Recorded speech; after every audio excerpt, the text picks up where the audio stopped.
আসসালামু আলাইকুম রাহমাতুল্লাহি ওয়া বারাকাতুহু।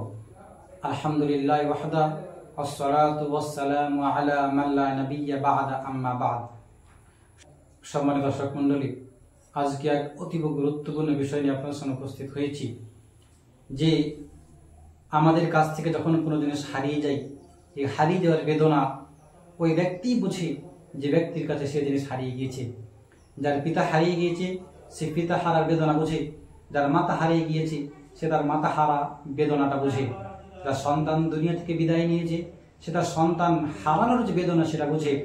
একজন ব্যক্তি সুন্দর করে একটি বাড়ি করলো, মনের মতো একটি বাড়ি করে বসবাস দু একদিন করলো কি করলো না, বন্যার পানি হোক ঝড়ের হাওয়া হোক এগুলো নিয়ে তার বাড়িকে ধূলিসাৎ করে দিল। এই বাড়িটি যে মনের মতো বানানোর পরে ভেঙে গেল, এর যে বেদনা, এর যে দুঃখ কষ্ট কতটা ওই বাড়িওয়ালাই বুঝে।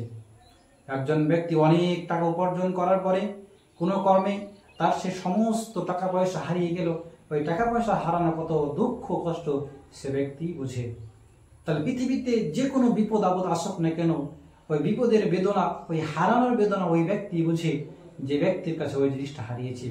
কিন্তু এরপরেও আমরা এমন এক জিনিস হারিয়ে দিই যে জিনিস হারানোর বেদনা অনেক বেশি, কিন্তু আমরা সেটা কেউ অনুভব করি না। সেই জিনিসটা কি? আল্লাহ সুবহানাহু ওয়া তাআলা সূরা জুমার এর 65 নম্বর আয়াতের মধ্যে বলছেন, ওয়ালাকাদ উহিয়া ইলাইকা ওয়া ইলাল লাযীনা মিন ক্বাবলিক লাইন আশরাকতা লায়াহবাতান্না আমালুক ওয়া লাতাকুনান্না মিনাল খাসিরিন। যে তোমার প্রতি এবং তোমার পূর্ববর্তীদের প্রতি এটা ওহী করা হয়েছিল যে তুমি যদি শিরিক করো, তুমি যদি আল্লাহর সঙ্গে অংশীদার করো, আল্লাহর সঙ্গে ভাগাভাগি করো, লায়াহবাতান্না আমালুক, তাহলে তুমি তোমার জীবনের সমস্ত আমলকে নষ্ট করে ফেলবে, তোমার জীবনের সব আমল নষ্ট হয়ে যাবে, ওয়ালা তাকুনান্না মিনাল খাসিরিন, এবং তুমি ক্ষতিগ্রস্তদের অন্তর্ভুক্ত হবে।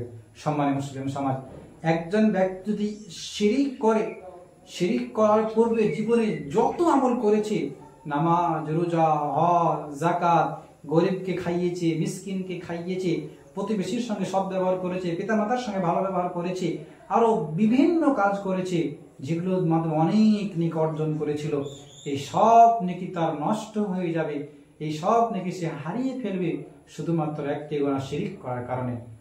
এটা কাকে বলছে জানেন?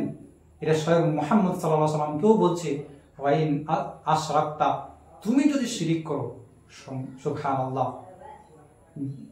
আল্লাহ সুবহানাহু ওয়া তাআলা সূরা আনআম এর 88 নম্বর আয়াতের উপর দিকে বেশ কিছু নবীর নাম উল্লেখ করেছেন।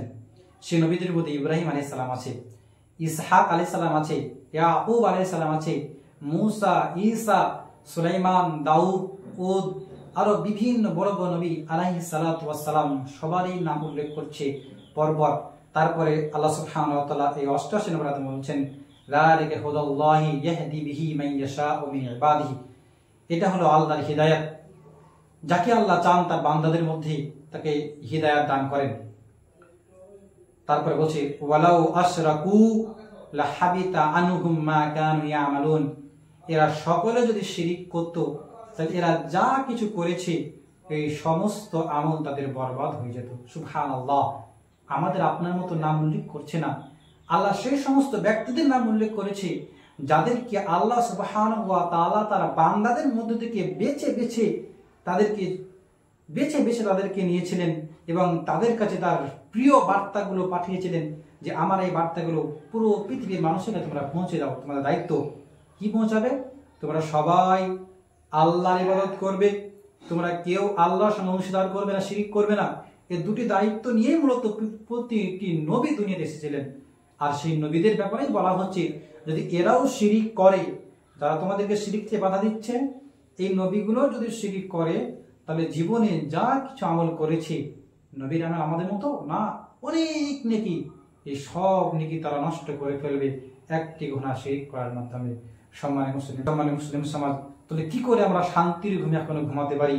মুহাম্মদ সাল্লাল্লাহু আলাইহি ওয়াসাল্লামকে ডাক দিয়ে বলছেন, ইব্রাহিমকে ডাক দিয়ে বলছেন, ইসহাক, ইয়াকুব, সুলাইমান, দাউদ, মুসা, ঈসা আলাইহিস সালাতু ওয়াস সালাম, এই সমস্ত নবীদেরকে ডাক দিয়ে বলছে, তোমরা যদি আমার সঙ্গে শরীক করো, আমার সঙ্গে ভাগাভাগি করো, তোমরা যা করেছো সব নষ্ট করে দেব। সুবহানাল্লাহ। সুবহানাল্লাহি ওয়া বিহামদিহি সুবহানাল্লাহিল আযীম লা হাওলা ওয়ালা কুওয়াতা ইল্লা বিল্লাহ। সম্মানিত মুসলিম সমাজ, একটু আমরা ভাবি সেই নবী কোথায় আর আমরা কোথায়? যদি আমরা শিরিক করে বসি, জীবনে যা করেছি সব আমরা হারিয়ে বসবো এবং যখন মারা যাব তখন আমাদের সঙ্গে কিছুই থাকবে না যেগুলো দিয়ে আমি নিজেকে পরিত্রাণ পাওয়াতে পারি, আমি সেই কিয়ামতের কঠিনতম মাঠ থেকে নিজেকে রক্ষা করতে পারি। দুনিয়ার সব কিছু ধ্বংস হয়ে গেলেও দুনিয়ার মানুষ আমাকে আপনাকে রক্ষার স্বার্থে আগিয়ে আসবে। আমার বাড়ি ভেঙে গেছে, অন্যজন আমাকে তার বাড়িতে আশ্রয় দিবে, পরবর্তীতে তারা আমাকে বাড়িও করে দিতে পারে। আমার সব টাকা হারিয়ে গিয়েছে, অন্য লোক আমাকে আবার টাকা জড়ো করে কিছু টাকা দিবে, যেগুলো দিয়ে আমি নিজের জীবন আবার সুন্দর করে নিজের জীবনযাপন করতে পারি। আমার পিতা মারা গেছে, আমার চাচা এসে বলবে যে তুমি আমাকে পিতা মনে করতে পারো, অর্থাৎ তারা আমার পিতার আদর দেওয়ার চেষ্টা করবে। মা মারা গেছে, মায়ের আদর দেওয়ার চেষ্টার জন্য অন্য লোক আপনার কাছে আসবে, তারা সাহায্য করবে, দুঃখের সময় পাশে দাঁড়াবে। কিন্তু যদি আমরা শিরিক করার মাধ্যমে নিজের জীবনের যাবতীয় আমলগুলোকে নষ্ট করে দিই, তাহলে কিয়ামতের দিন পিতামাতা দূরে থাক, জীবনের কোনো একটা বন্ধু, এমনকি নবী রাসূল আমার আপনার কাছে আসে বলবে না যে আমার এই নেকি নিয়ে তুমি একটু আগিয়ে যাও, তুমি একটু পরিত্রাণ পাও না। আমাকে আমার নেকি দিয়েই পরিত্রাণ পেতে হবে। পৃথিবীতে কোনো মানুষ নাই যে কিয়ামতের দিন গিয়ে তার নেকি থেকে আমাকে একটু সাহায্য করবে। কিন্তু আমরা কি একটু বড় ভয় করেছি? অথচ আমাদের বাড়ি ভেঙে বদলে দুঃখিত হই, নেক আমল নষ্ট হয়ে গেলে আমরা দুঃখিত হই না। কিন্তু বাড়ি ভাঙা সাহায্যকারী পাবো, নেক আমল নষ্ট হয়ে গেলে নেক আমলের সাহায্যকারী কিন্তু পাবো না। বিষয়গুলো খুবই গুরুত্ব দিয়ে ভাবা উচিত।